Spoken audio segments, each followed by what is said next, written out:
Continuing on with our Nightfarer guides, today we are going to go over the Wylder, which is the poster boy of the game. He is like the generic basic character that the game has you play with in the tutorial. He's the first character that you see in the character selection, and he's pretty much designed to be that character that's easy to use and is really good for beginners. However, this character does not mean it is too weak or boring to use. In fact, for me, it is like one of the most fun characters to use in the game, and I think he also is top 3 as well when it comes to both solo and in multiplayer. Now, the fact that he is going to be an easier character to use, there is still a lot going on with him, and he can have somewhat of a higher skill ceiling when it does come to understanding the game's knowledge and which weapons to look out for.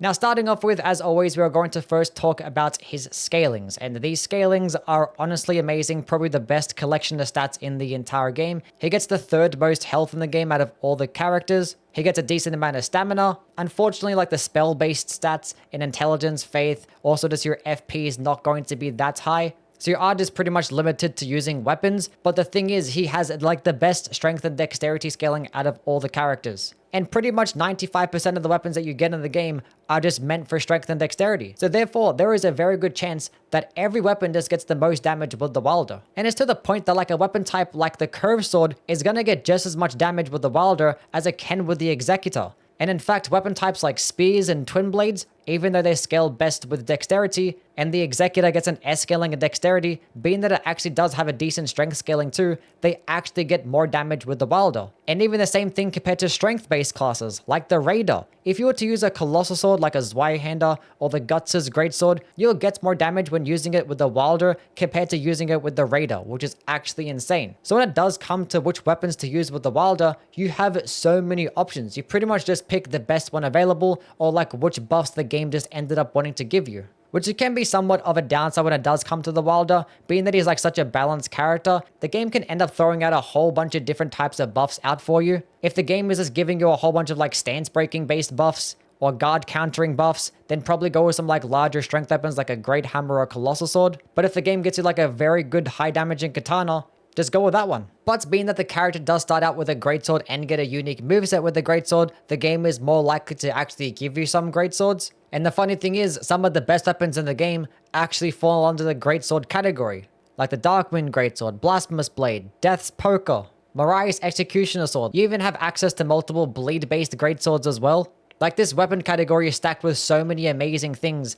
and the fact that you're more likely to get them when playing the Wylder is going to be a massive benefit. Now, when it does come to the greatswords, he is going to get a unique moveset. Now, compared to like the regular greatsword moveset, it's pretty much the exact same thing. Like the speeds, both one-handed and two-handed, are the same. Like the different variation of moveset between like the horizontal swipes and the vertical swipes, they're all there. There might be a slight difference in like the running attacks. And also, being that this moveset is going to extend for all the greatswords that he does use, unfortunately you're going to lose out on actually having the poking heavy attack with the claymore. But in return, you do get a poking rolling attack with pretty much every single greatsword, which you otherwise normally wouldn't. And being that the claymore is kind of like a lower rarity weapon anyway, it's honestly more of a positive than a negative with this particular moveset, but it's not that big of a difference.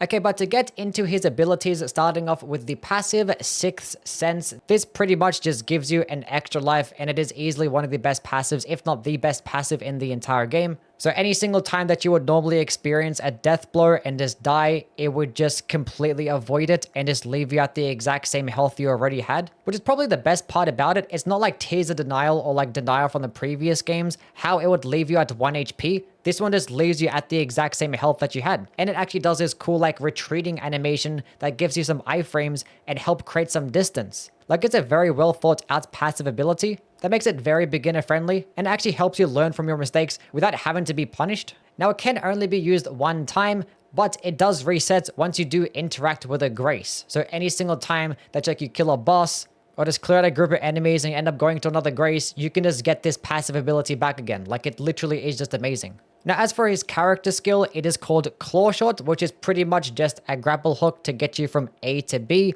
but it does do a little bit more than that, because you can also grapple onto enemies, and if they're large enough, you can actually get yourself pulled towards them, and for smaller enemies, you can pull them towards you. Now, this doesn't do like the most amazing amount of damage, so in a boss fight, it's not going to be used that much, but there can be some pretty good tech with this thing, Like after you use the grapple hook and you do like jump, you can gain a lot of distance, and getting from point A to point B really quickly, especially in solo play, means that you are clearing out points of interest and killing bosses faster, which means that you can get more levels too. And there are also a couple of relics out there that can actually help boost this particular character skill as well, as we'll talk about when you do get to the relics.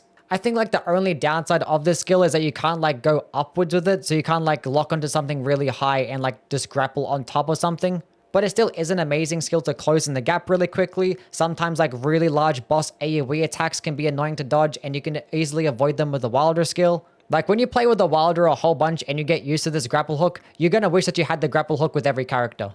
But as good as those first two abilities are, his ultimate art is arguably the best thing about his kit. Like his abilities from top to bottom are all extremely consistent, probably has like the best set of abilities in the entire game. Because yeah, this ultimate art is just a hard-hitting, high-damaging machine. There isn't any ultimate art in the game that can do as much damage in one hit as Onslaught Strike can do. It's a close-range, hard-hitting fire AoE attack that has the option to be fully charged or not. Now when you don't have it fully charged, obviously it's not going to do as much damage nor as much stance damage, nor does the AoE actually go out as far as well. So you might be wondering why even bother going with the uncharged version, and that it does have two things going for it. One, it can like send you flying far very backwards, which honestly doesn't really matter much because when you use the ult, you stagger enemies really easily and stance break them, and you kind of want to be close to punish. But it also does save on some ultimate charge. When you do use it uncharged, you have like about a quarter of your bar left. So you could potentially use it more, but the thing is, it does like almost like half the amount of damage and doesn't really get that good stance damage or that AoE potential as the fully charged version does. So I'd rather just use that every single time. But yeah, this thing just does insane damage. It stance breaks pretty much every single boss in just one hit, specifically in solo play. And like multiplayer enemies do have more poise, but it still is definitely worth using.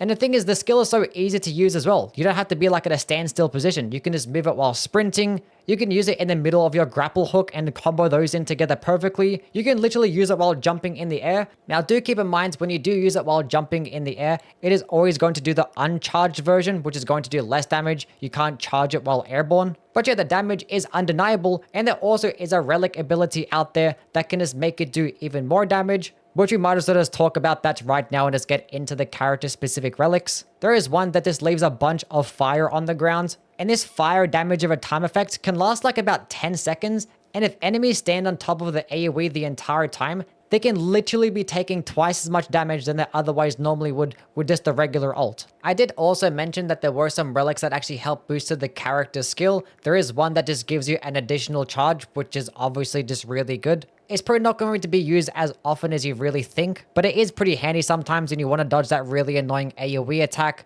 or if you are stuck inside of the rain, or you really quickly want to get to a boss to clear them out. Like, it does come in handy sometimes, but it is a pretty low priority. One thing that actually is pretty funny to note as well is that if you really were desperate enough to try and get as much distance as possible, you can also use the uncharged ultimate as like an additional grapple hook. Like, you can grapple hook twice and then use the ultimate art in the opposite direction.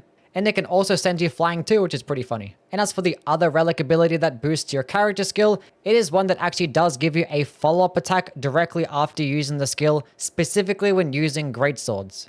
Now this follow-up attack is actually tied to the light attack button, and if you do land this attack, it actually can do just as much damage as like a charged heavy, and it will buff the weapon with some more fire damage for about 20 seconds, which is actually really good because it doesn't consume any FP, and also being that it's tied to the skill, it doesn't consume any stamina as well. Now this is a flat buff, it doesn't actually scale with the level of the character, so it definitely is going to perform a lot better early game than it actually would later in the game. But it still is extremely useful, especially if you are fighting some enemies or some Night Lord bosses weaker to fire damage. You really can't go wrong, and it can be used with any greatsword, which you're more likely to get with a Wylder anyway. So I would put this one as like the second most important character relic, right behind the one that can buff the ultimate art with some more fire damage. And as for the last character relic, it is also one that does buff the ultimate, but the recharge rate of it. And the way to actually trigger this is by losing your passive ability. So pretty much any single time that you would have just died and activated Sixth Sense, it does roughly give you about 20% of your ultimate charge back, which does seem like a lot,